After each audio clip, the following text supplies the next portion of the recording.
আমাদের কোনো লোক যদি এরকম মানে অনিয়ম করে নীতি বহির্ভূতভাবে এই ধরনের কোনো কাজের সাথে জড়িত থাকে, আপনারা রিপোর্ট করবেন, আপনারা জানাবেন।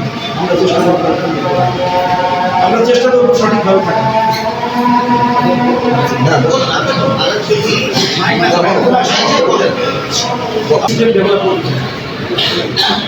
আমরা 17 বছর ক্ষমতা থাকতে চাই না, আমরা 5 বছর ক্ষমতা থাকি। আমরা একটা সিস্টেম ডেভেলপ করতে চাই, যে সিস্টেমে প্রশাসন, যে সিস্টেমে রাজনীতি, যে সিস্টেমে পররাষ্ট্রনীতি, যে সিস্টেমে অর্থনীতি, সব কিছু সঠিকভাবে হবে। এবং এই দেশবাসীর জন্য এই ছাত্র ভাইদের আন্দোলনের মাধ্যমে, গোটা সংস্কারের মাধ্যমে যে সংস্কার শুরু হয়েছে, আমরা চাই পরিপূর্ণভাবে একবার সংস্কার হোক এবং এই সংস্কারের মাধ্যমে আমরা একটা সঠিক রাস্তায় আসি।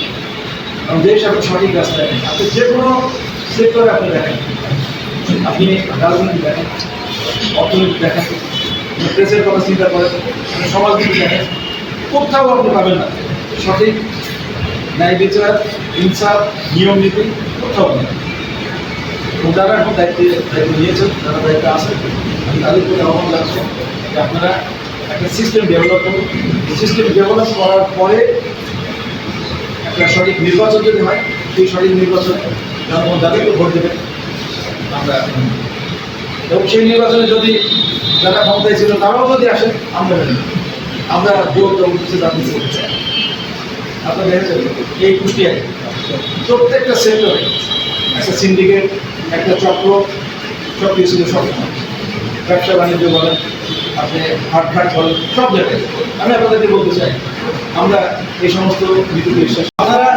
আপনারা সমাজের বিবেক। আমি একটু আগে বলেছি যে নিজের ভুল নিজে বোঝা যায় না। যেন আমাদের যদি এ ধরনের কোনো দুর্বলতা থাকে, বিভিন্ন প্রতিষ্ঠান আছে, ইতিমধ্যেই বিভিন্ন কথাবার্তা আমাদের কাছেও আসছে, আমরা সেগুলো চেষ্টা করছি। নিশ্চয়ই এই কথাবার্তা আপনাদের কাছেও যাচ্ছে। এর যদি সঠিক তথ্যভিত্তিক কোনো ইনফরমেশন থাকে, আপনারা রিপোর্ট করবেন, প্রয়োজন আমাদের সাথে কথা বলবেন। আমরা চাই না এই স্বাধীন মুক্ত দেশে কোনো ব্যবসায়ী বাধার সম্মুখীন করবে। এই স্বাধীন মুক্ত দেশে আমাদের চাওয়া ব্যবসায়ী সঠিকভাবে ব্যবসা করবে। এই মুক্ত স্বাধীন দেশে সাংবাদিকরা সঠিকভাবে তার দায়িত্ব পালন করবে, রাজনীতিবিদরা তার কাজ করবে। আমরা চাই না যে কেউ বাধা সম্মুখীন। এটা মুক্ত স্বাধীন দেশের সবার ফ্রিডম আছে কাজ করার, যাদের দায়িত্ব তার করা। কেউ যদি বাধা দেয়, কেউ যদি অনৈতিকভাবে অনিয়মতান্ত্রিকভাবে কিছু করে, তার জন্য আমরা আপনাদের সহযোগিতা এবং আমরা এ ব্যাপারে আপনাদের সহযোগিতা। এই ছাত্ররা বুকের তাজা রক্ত ফেলে দিয়ে যে সুযোগ সৃষ্টি করেছে, এই সুযোগ আমরা হাতে হারাতে চাই। আপনারা জানেন এই কুষ্টিয়ার ইতিমধ্যেই বিভিন্নভাবে কখনো মন্দিরের ইস্যুতে, কখনো সনাতন ধর্মী যাদের আছে তাদেরকে বিভিন্ন অনুষ্ঠানের মাধ্যমে অস্তিত্বকর এবং অরোধের পরিস্থিতি সৃষ্টি করার চেষ্টা করা হয়েছে। আমরা ইতিমধ্যে আমাদের সাংগঠনিকভাবে বিভিন্ন টিম করে আমরা বিভিন্ন মন্দির পাহারা দিয়েছি এবং যারা মাইনরিটি ছিল তাদের সাথে কথা বলেছি এবং তাদের নিরাপত্তা ব্যবস্থা আমরা করেছি।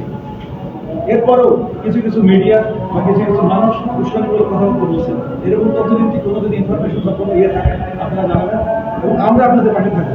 আমরা নিশ্চিত করতে চাই, অনেকেই বলে যে মাইনরিটি, অনেকেই এই শব্দগুলো ব্যবহার করতে চাই, কিন্তু আমি মনে করি আমরা সবাই দেশের ভাই ভাই। আমাদের চেহারা একরকম, আমাদের কথাবার্তা একরকম, সবই তো একরকম। কেন তাদেরকে এভাবে ডিফারেন্সিয়েট করা হবে? আমি এই জিনিসটা কখনোই বিশ্বাসী না এবং আমাদের দল কখনোই এ ধরনের কোনো পলিসিতে বিশ্বাস করে বলে আমি মনে করি না।